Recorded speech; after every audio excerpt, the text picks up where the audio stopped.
Earthquakes produce different types of seismic waves that can be identified on seismograms. But did you know that each seismograph station produces 3 different seismograms for each earthquake? Why is that? Doesn't one tell you how big the earthquake was? Earth's movement is 3-dimensional, and one component only reflects one direction of movement. If a station had only one component, you would only know about movement in one direction. Different instruments on the seismograph measure 3 types of motion: up-down or vertical motion, north-south motion, and east-west motion. Let's take a close-up, exaggerated look at how a house would be affected by each direction of motion.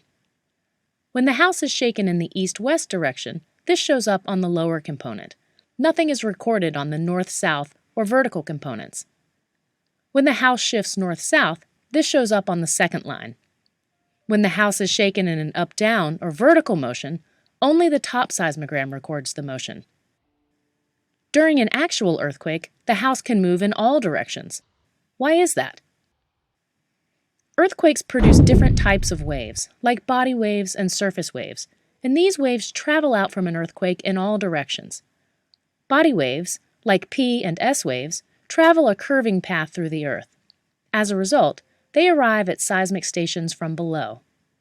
P waves are compressive waves that cause temporary microscopic deformation of the earth in the direction the wave is traveling. Thus, energy is primarily recorded on the vertical component of the seismogram, with less energy recorded horizontally. S waves move more slowly and are more destructive since they advance with a shearing or back and forth motion. Because S waves arrive later than P waves, they're usually seen on a seismogram as a second pulse. S waves cause deformation perpendicular to the direction of wave travel, which is primarily horizontal or back and forth motion, with less energy recorded on the vertical or up and down component. The slower surface waves, such as Love and Rayleigh waves, move in a more complex undulating pattern and thus show up on all 3 components.